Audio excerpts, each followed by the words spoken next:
Yeah, we can continue, Mujahid sir, please.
Uh,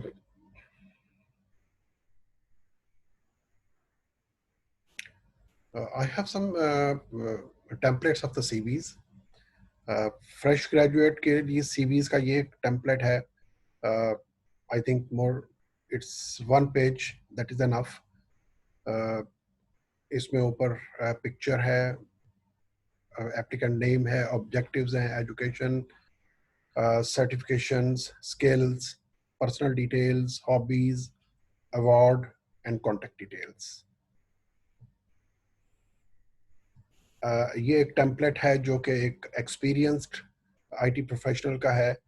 personal detail है, career summary है, specialities हैं, personal details, technical capabilities, software development and implementation, experience.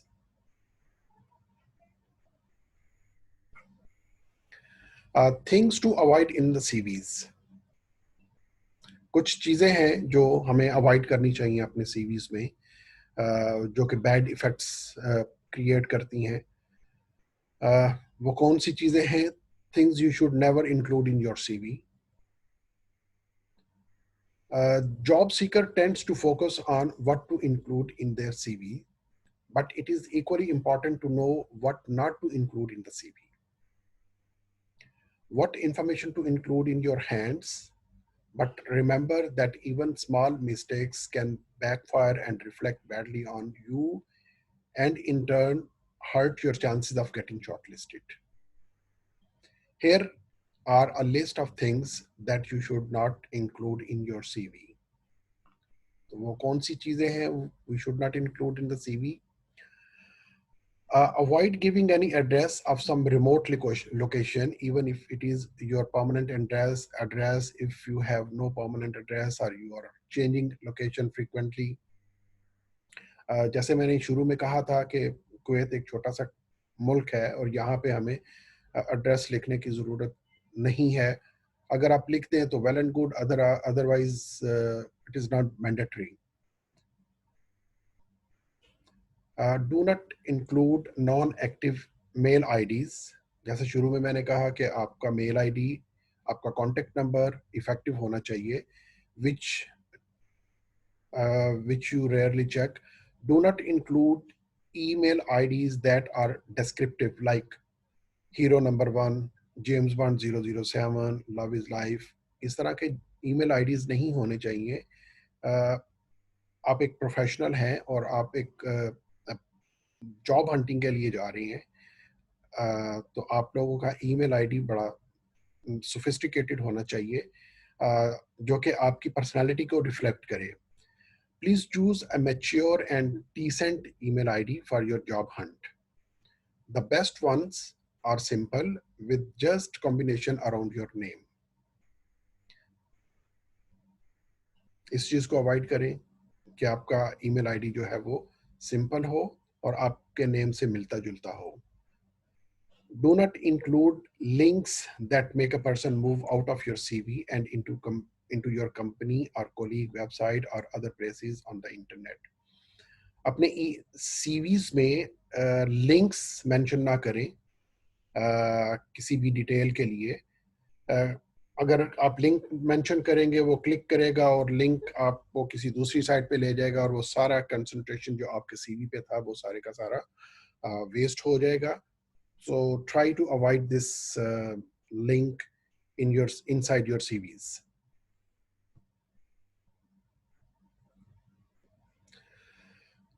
Avoid sending your CV with a photograph of high resolution.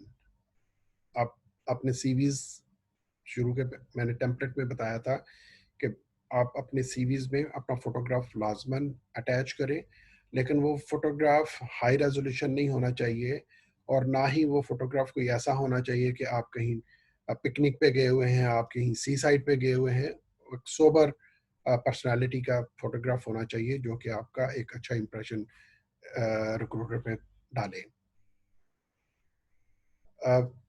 High resolution photograph ना add करने की वजह यह है कि आपकी सीवी हैवी हो जाएगी और ओपन करने में या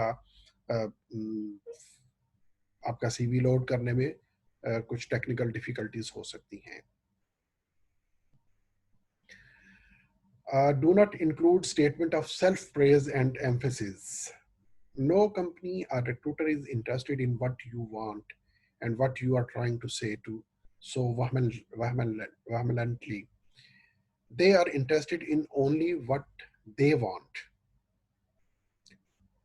Cut it out, create a short summary instead, just 2 to 4 points maximum, telling them what your expertise is so that your value to them is clear from the start. This is about objectives. Do not include explanations for job changes. कि आपने job change की है, एक job से दूसरी job आपने change की थी, तो क्या रीज़न थी, इस चीज़ को मेंशन करने की ज़रूरत नहीं है. अक्सर सीवीज में लोग मेंशन करते हैं for betterment, shifted, change this job from this job to another job. So इस चीज़ को मेंशन करने की ज़रूरत नहीं है. You can discuss this thing during your interview, और वो भी अगर पूछा जाए तो. Otherwise do not include your salary details. आप अपनी सैलरीज मेंशन ना करें जब तक आपसे पूछा ना जाए.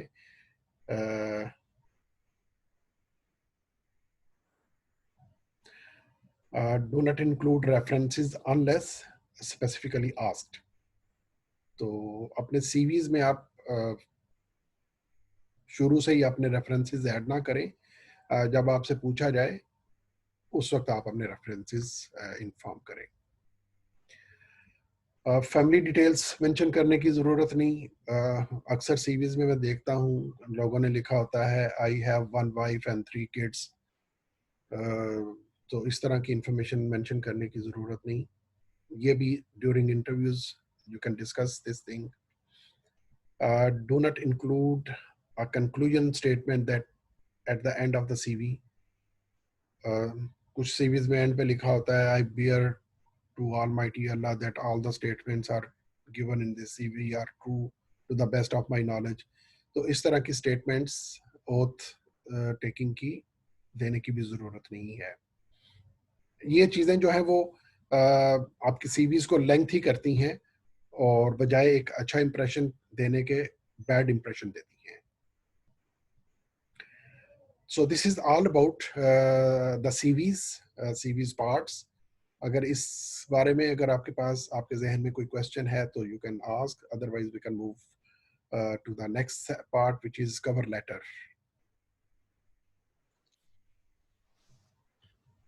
जी, any question? जी साहब, जी दो क्वेश्चन है. जी Better if you raise your hand so we can go one by one, so. Yes, sure. जी.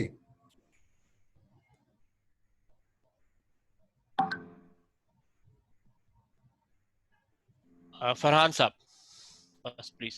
जी फरहान. जी मुजाहिद भाई, small question. Does talent and hobbies for a recruiter, you being a recruiter, from your point of view, does mentioning talent and hobbies, does it make a difference on your choice, you have two CVs in front of you, and Mhm. one guy does not mention his talents and hobbies, and one guy mentions it. So does it make any difference for a recruiter what talents and hobbies the guy has or doesn't? Frankly telling you, nobody cares about reading the last pages. The first Yeah. page, we read first page and we get to know who is qualifying for this position. And if he is qualifying for this position, then we go to the next page. We go through the job description. We go through the skills, what we are looking for. And at the end, we go through the third or the fourth page or the last pages. But if you can mention, if it is related to your profession, that is fine. If it is not related to your profession, so leave it. It will not, whether you have or whether you don't have, it will make the same. Understood. शुक्रिया मुजाहिद भाई. You're welcome. जी शहबाज चुगताई साहब. जी अस्सलाम वालेकुम मुजाहिद साहब. वालेकुम अस्सलाम. मेरा question ये है कि जो रेफरेंसेस है अगर यानी कि पूछे जाते हैं तो उसमें क्या क्या मेंशन कर सकते हैं?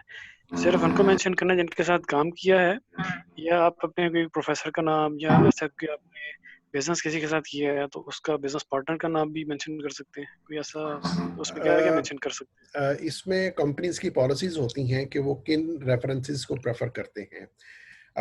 मोस्टली कंपनीज प्रेफर करती हैं आपके लास्ट एम्प्लॉयर्स के जहां पे आपने काम किया है, the previous employer and the उससे पहले वाला जो एम्प्लॉयर है, उनके रेफरेंसेस. अगर आप फ्रेश ग्रेजुएट्स हैं, in that case we prefer to have references from your teacher or professors. Friends का रेफरेंस इतना रिलायबल नहीं होता क्योंकि एम्प्लॉयर को ज़रूरत होती है कि आप पिछली ऑर्गेनाइजेशन में कैसा काम करके आए हैं, आपका बिहेवियर कैसा रहा है, आपका एटीट्यूड कैसा रहा है, आप वहाँ से किस तरह एग्जिट होके आए हैं, थ्रू प्रॉपर फॉर्मेलिटीज़ क्लियरेंस के साथ आए हैं, या हो सकता है वहाँ पे प्रीवियस कंपनी में आप कोई फ्रॉड करके आए हैं या झूठ बोल के आए हैं, कोई कंपनी को लॉस दे के आए हैं. तो कंपनीज की पॉलिसी डिपेंड करता है कि मोस्टली प्रीवियस एम्प्लॉयर्स होते हैं जिनसे रेफरेंसेस लिए जाते हैं. उससे आपका सारी वो चीज़ें आ जाती हैं, आपका करेक्टर, आपका बिहेवियर, आपका रोल एंड रिस्पॉन्सिबिलिटीज़, आपका एग्जिट, आप प्रॉपर प्रोफेशनली एग्जिट करके आए हैं या ऑल ऑफ ए सडन आप छोड़ के आ गए हैं, या छोड़ने की वजह क्या थी, वो सारी चीज़ें क्लियर हो जाती हैं. जी जैसा भी इसमें एक और चीज ऐड करके पूछना चाहूंगा बिफोर आई जी, मूव जी. टू नेक्स्ट क्वेश्चन जी. कि ये आप इसको एज ए ऑप्शनल लेंगे या मैंडेटरी रखेंगे रेफरेंसेस को, क्योंकि you never know the references can go against you as well. Okay, I mean you never know the person opinion of the person can go against you. तो इसको as a रखें ये mandatory part या मतलब मैं अपनी company की जो प्रैक्टिस बता रहा हूँ, this is a mandatory practice, क्योंकि this is linked with so many contractual obligations. सही कि बहुत से मतलब अब जैसे पिछला जो सेशन था साइबर सिक्योरिटी का, और उसमें एक पॉइंट था बिहेवियर का. उस पॉइंट ऑफ व्यू के लिए हमें ये चीज़ ज़रूरी है कि हमारे पास जो साइबर सिक्योरिटी में जो हम एम्प्लॉय हायर कर रहे हैं, उसका क्या पिछली ऑर्गेनाइजेशन में स्टेटस था, उसका कैसा बिहेवियर था, क्या उसकी रिस्पॉन्सिबिलिटी थी, कि वो रिलायबल था या रिलायबल नहीं था. तो ये सारी चीज़ें जो है ना, वो उससे हमें उसका बैकग्राउंड पता चलता है. So how often the companies actually check the references? I mean, it's very common practice. Not all the companies are getting background verifications, but only those companies. For example, we have some contractual obligation for some certifications, like SOC 2 certifications. We need to have employment background verification. तो उसके लिए वो that is mandatory. तो अभी उस base पे हमने तमाम एम्प्लॉयज के लिए वो मैंडेटरी कर दिया है. जो भी एम्प्लॉय हम हायर करते हैं उसका बैकग्राउंड वेरिफिकेशन करते हैं. लेकिन छोटी ऑर्गेनाइजेशन जो है, मेरा है नहीं ख्याल कि वो बॉदर करती हैं, बल्कि आज से कुछ साल पहले हम लोग भी इस चीज़ को फॉलो नहीं थे करते, लेकिन जैसे ही कुछ इंटरनेशनल सर्टिफिकेशन हम लोगों ने ऑब्टेन की हैं तो उसमें ये कॉन्ट्रेक्चुअल है कि आपके पास बैकग्राउंड वेरिफिकेशन होनी चाहिए तमाम स्टाफ की। Right. Thank you. Okay, next question is from Salman Chaudhary sir. जी सलमान भाई। जी, अस्सलाम वालेकुम। वालेकुम सर मेरा सलाम। ये क्वेश्चन ये था कि आपने एक चीज़ मेंशन की है कि सीवी के ऊपर लिंक्स जो है ना वो ना दें, ताकि जो रिक्रूटर है उसका जो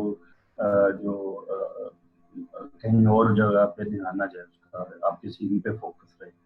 तो जैसे हमारी तो जो पोर्टफोलियो है, जैसे अगर हमने कोई मोबाइल एप्लीकेशन बनाई है तो वो तो जैसे रिक्रूटर जो है वो उस बंदे को फॉरवर्ड नहीं करता, जो रिलेटेड डिपार्टमेंट होता है कि इसका आप चेक कर लें सीवी, ये इसकी एप्लीकेशन बनाई हुई है, ये आप चेक कर लें, ठीक है, ये वेबसाइट बनाई है, कोई सिस्टम बनाया ऑनलाइन है, ठीक है। तो उसमें हम उसको कैसे करेंगे, मतलब जैसे हम लिखते हैं वो, ठीक है, तो maybe I am doing that wrong, तो उसमें थोड़ा सा मुझे करेक्ट करेंगे कि इस चीज़ को हम कैसे मतलब जस्टिफाई करेंगे कि या रिप्रेजेंट करेंगे इसको। इसमें दो चीज़ें हैं, एक आपका सीवी है और एक आपका पोर्टफोलियो है। पोर्टफोलियो आपका सेपरेट होना चाहिए जिसमें तमाम आपके लिंक्स हों, तमाम आपका प्रोफाइल्स हों जो आपने एप्लीकेशन डेवलप की हैं, कोई वेबसाइट आपने डेवलप की है, वो एक आपका सेपरेट पोर्टफोलियो होना चाहिए। और वो पोर्टफोलियो रिक्रूटर उस वक्त देखता है, बल्कि रिक्रूटर को वो पोर्टफोलियो देखने की ज़रूरत नहीं पड़ती, वो ज़रूरत पड़ती है टेक्निकल स्टाफ को जिसने आपका इंटरव्यू करना है। रिक्रूटर का काम है कि आपकी जो जॉब डिस्क्रिप्शन है उस जॉब डिस्क्रिप्शन पे के मुताबिक आपका सीवी है या नहीं है, आपके पास वो स्किल्स हैं या नहीं है।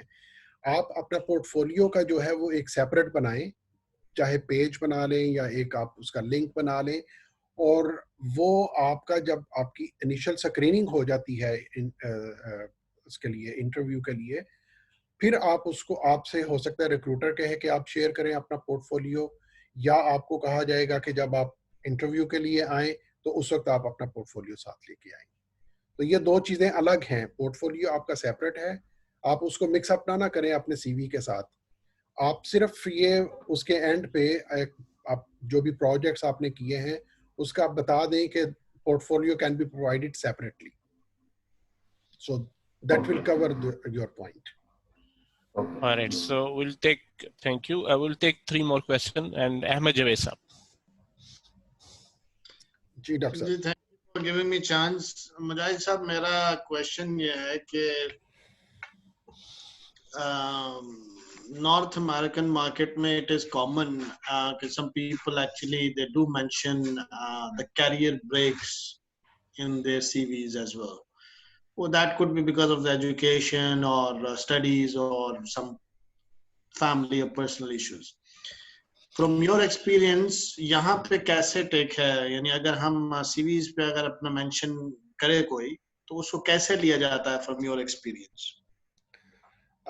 यहाँ पे कोई इतना उसका केयर नहीं करते कि आपका वो ब्रेक, अगर आपके एजुकेशन और एम्प्लॉयमेंट में कोई ब्रेक आ गया है या गैप आ गया है, या आपकी एक जॉब से दूसरे जॉब में कोई ब्रेक आ गया है, तो मिडल ईस्ट में उसको इतना कंसिडर नहीं किया जाता। हाँ, ये चीज़ इंटरव्यू के दौरान पूछी जाती है कि क्या वजह है, व्हाट इज़ द रीज़न, और उस वक्त आप उसकी रीज़न बता दें कि ये रीज़न थी इस वजह से, या मैं बीमार था, या मैं स्टडीज़ कर रहा था, या मैं कोई प्रोफेशनल क्वालिफिकेशन इम्प्रूव कर रहा था। तो जो भी whatever the valid reason you can explain eight during the interview. और इस चीज़ को सिर्फ एक चीज़ मॉनिटर करते हैं हम लोग कि फ्रीक्वेंट जॉब चेंजिंग ना कर रहा हो कैंडिडेट, मतलब एक साल में उसने 3 जॉब्स चेंज की हैं, तो वो फिर रिक्रूटर को एक वो क्लिक करता है कि क्या वजह है कि ये इसने एक जॉब की, 3 महीने के बाद दूसरी जॉब चेंज कर ली, 4 महीने के बाद फिर जॉब चेंज कर ली। तो इस तरह का बंदा हमें नहीं चाहिए, हमें ऐसा चाहिए जो कंसिस्टेंट माइंडेड हो बंदा, उसे हम लोग हायर करेंगे। थैंक यू जी, थैंक यू। फहद साहब, फहद भाई। अस्सलाम वालेकुम मुजाहिद साहब। जी वालेकुम सलाम। जी फाद भाई। अच्छा जी, मैं अहमद जावेद भाई की बात को ही आगे थोड़ा बढ़ाऊंगा कि जैसे कि हम लोग मिडल ईस्ट में हैं और इसी तरह साउथ एशिया और यूरोप साइड पे अक्सर ये देखा गया है कि जो सीवी फॉर्मेट है वो उसका हमें आइडिया नहीं होता। तो इस चीज को हम कैसे टैकल करें और सीवी फॉर्मेटिंग जो है वो कोई जेनेरिक होनी चाहिए या उस पर्टिकुलर कंट्री को ही फॉलो करना चाहिए, इसको कैसे टैकल किया जाए? वैसे तो जो यूरोप का पैटर्न है वो एक एंटायरली डिफरेंट पैटर्न है। उसमें इतनी डिटेल नहीं होती जितनी हम लोग यहाँ पे डिटेल्स दे रहे हैं। उसमें आपका कॉन्टेक्ट नंबर होता है, आपकी बेस क्वालिफिकेशन है, हाईएस्ट जो भी क्वालिफिकेशन, आपकी हाईएस्ट स्किल्स और जॉब, आपका जॉब रिस्पॉन्सिबिलिटीज जो हैं ये, और कोई हॉबीज नहीं है, कोई और चीजें नहीं है, बड़ी टू द पॉइंट वो है।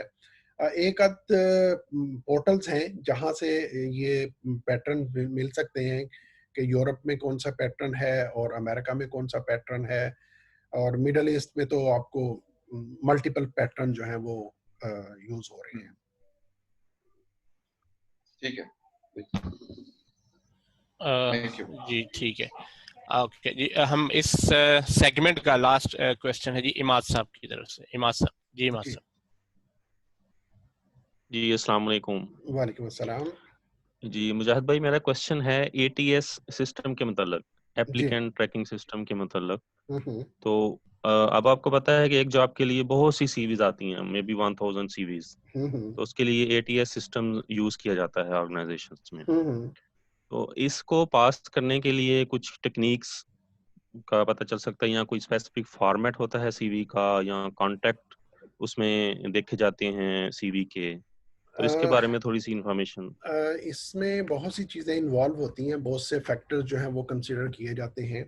पहले नंबर पे तो ये है कि मतलब हम अपनी, मैं एग्जांपल देता हूँ कि हमारे पास सीवीज, हमारा अपना डाटा बैंक है उसके थ्रू आ जाते हैं, हमारा अपना ईमेल्स हैं उसके थ्रू आ जाते हैं, फिर उसके बाद हमारे पास कुछ सोशल मीडियाज हैं, उसके बाद फिर ऑनलाइन जॉब पोर्टल्स हैं।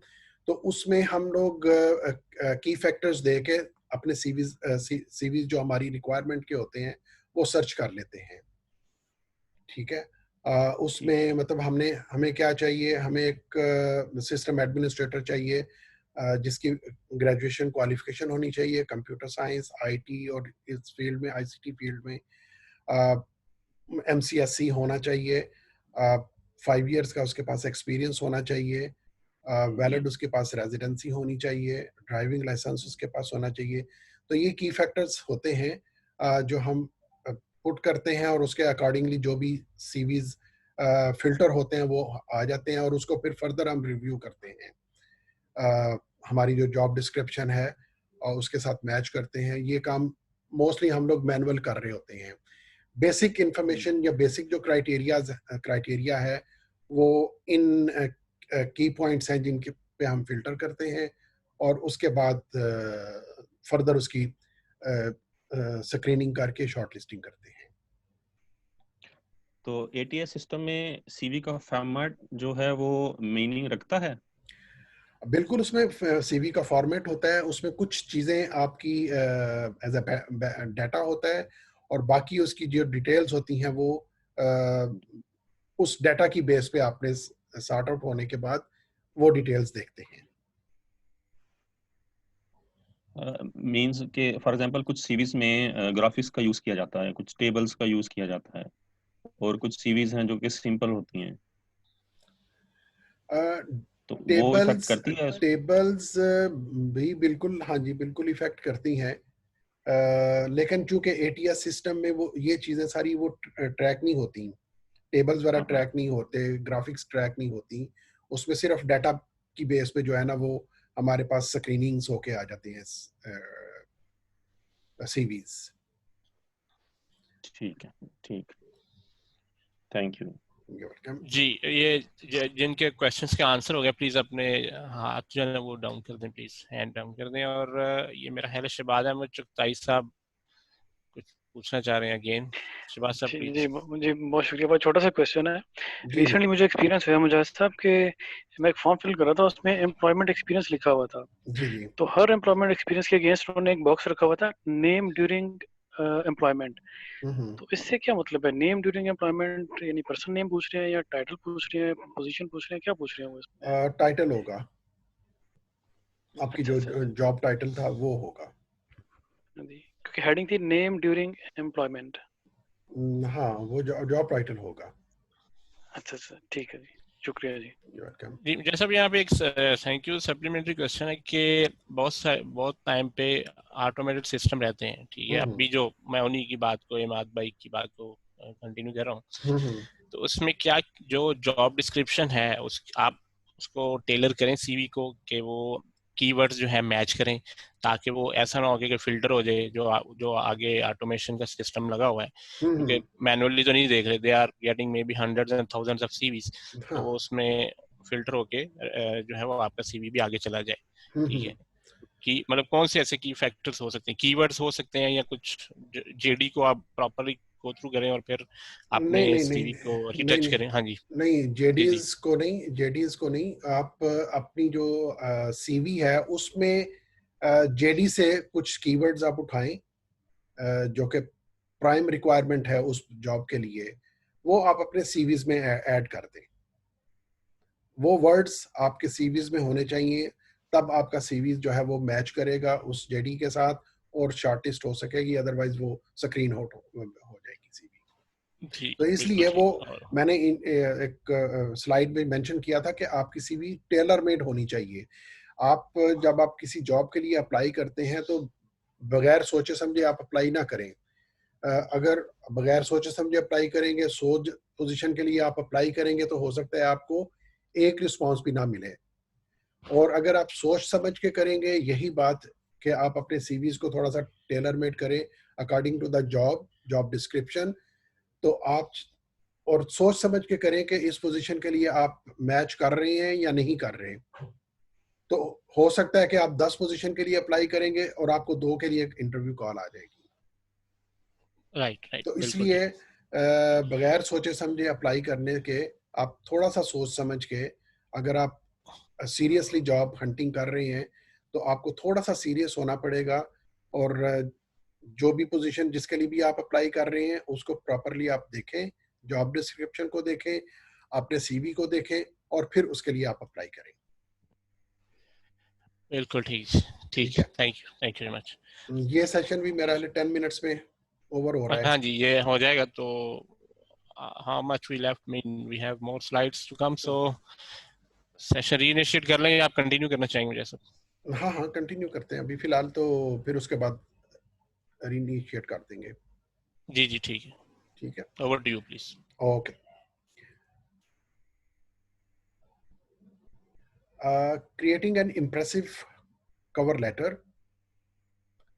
कवर लेटर यहाँ पे कोई इतना इम्पोर्टेंट नहीं है, अगर आप उसको ऐड कर लेते हैं तो वेल एंड गुड। अदरवाइज जब आप सीवी सेंड करते हैं बाय ईमेल, तो आप उसी ईमेल को एज ए कवर लेटर बना लें और अपना सीवी अटैच करके सेंड कर दें। A cover letter is the letter of introduction that should be sent out to employers with the CV, and although not as a detailed, it is equally important. It is your chance to draw the reader in and encourage them to take a detailed look at your CV. Even if sent by email, a cover letter should have the same amount of care and attention as a normal letter and should be written in a polite, formal, and professional way. Remember to address the reader formally, using Mr., Mrs. if you know the name, and Sir, Madam if you don't know the name. Never use first name or try to be too chatty. It could come across as unprofessional. The cover letter should be kept on one page, so you only have a few paragraphs to sell yourself. First, clearly state that you are interested in applying for the position. Make sure you include the full job title and reference number if applicable, as some employers will be interviewing for multiple positions. Use the job description and any supporting material to explain what attracted you to apply for the position and company in question. If the company has a website, use it to research their history and activities and allude to the fact that you have done this. Overall, show enthusiasm for the company and the role.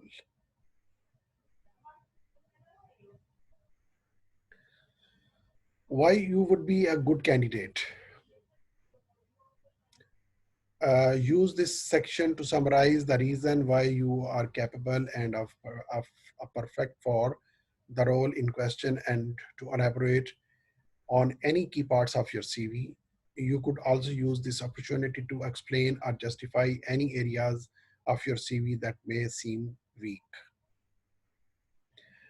Write it up. In the last section, you should make reference to your attached CV, include any practical details about the best times to contact you and when you are available for interview without sounding desperate, and end the letter on a positive note. Thanks the company for reading and indicate that you are looking forward to hearing from them. As this is formal letter, use yours sincerely or yours faithfully to sign off. And this is a sample cover letter. Dear Mr. और आगे आप उसका name दे सकते हैं. This is to express my interest in exploring system administrator opportunity as advertised in the newspaper website of 30th May 2020. I believe that my extensive work, more than 4 years of work experience as an assistant system administrator in ABC and education will make me a competitive candidate for the system administrator position. The key strengths that I possess for success in any IT position include, but not limited to, the following: has thorough knowledge in various IT and technical skills, particularly system administration, management of systems. I'm confident that my skills as well as my knowledge of the role would indeed be an excellent match for system administration.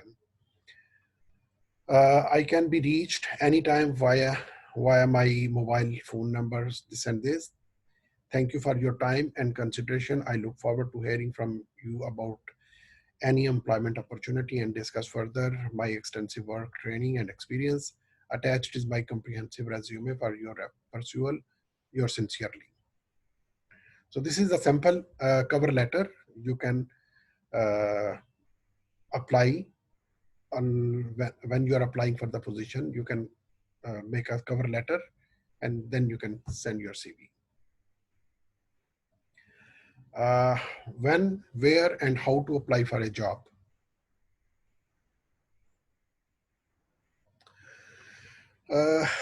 Job hunting should be taken as a project with proper strategy and planning in order to succeed in getting a dream or desired job in some leading and well-established organizations.